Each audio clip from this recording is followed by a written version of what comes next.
सभी को हरिओम। सुबह हरिओम सर। अ, हरिओम। सत्र आरंभ करते हैं।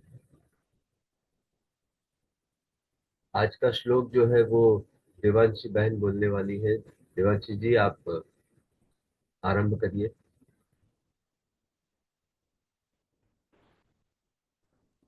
हाँ। नमो नमः। सुप्रभातम। मेरा आवाज आ रहा है? हाँ जी। हाँ। तो आज का श्लोक है ऋग्वेद का प्रथम श्लोक है।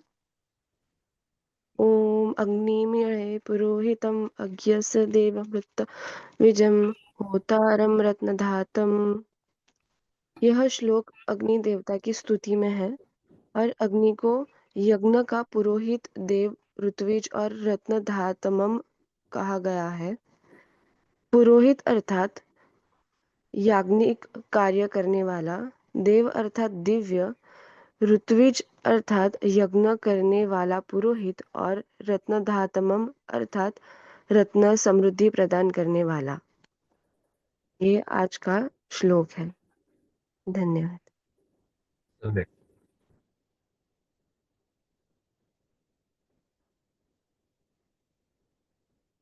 थॉमस अल्वा एडिसन कई सारे शोध कार्य किए हैं। मूलतः अमेरिका के निवासी। उन्होंने ग्रामोफोन का आविष्कार किया। इस ग्रामोफोन का आविष्कार करने के बाद यूरोप में उनके कई मित्र थे जो वैज्ञानिक थे। उन सभी को अपना आविष्कार दिखाने के लिए वह यूरोप में आए। अपना सारा ये ग्रामोफोन और वो सारी सेटिंग लेकर आ गए वहाँ। और एक बड़े हॉल में कार्यक्रम रखा था इस ग्रामोफोन के आविष्कार का। तो उस ग्रामोफोन पर पहले आवाज रिकॉर्ड करनी चाहिए, इसलिए उन्होंने थॉमस अल्वा एडिसन ने मैक्स मुलर जी को वहां बुलाया था। और सुबह के पहले सत्र में उन्होंने मैक्स मुलर से कहा कि आप कुछ बोलिए जो हम इसमें रिकॉर्ड कर लें। तो मैक्स मुलर जी ने कुछ बातें कही जिसका रिकॉर्डिंग हो गया। और भोजन के सत्र के पश्चात मैक्स मुलर जी जब स्टेज पर आए तब उन्होंने वहां एकत्रित सारे वैज्ञानिकों से पूछा कि सुबह मैंने जो कुछ भी बोला वो आपको समझ में आया क्या। तो सभी ने कहा कि नहीं, वो भाषा ही हमें समझ में नहीं आई, शायद लगता है कि वो लेटिन भाषा होगी। तो मैक्स मुलर जी ने कहा कि लेटिन नहीं थी, वो वह संस्कृत भाषा थी।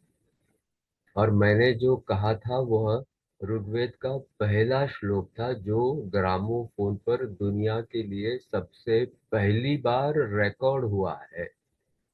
यानी ग्रामोफोन के आविष्कार के बाद दुनिया को जब ये आविष्कार पता चला, उस समय पर सबसे पहली बात कुछ रिकॉर्ड हुई होगी तो ये ऋग्वेद का पहला श्लोक जो अभी हमने सुना, यही वो श्लोक है जो ग्रामोफोन पर पहली बार रिकॉर्ड हुआ।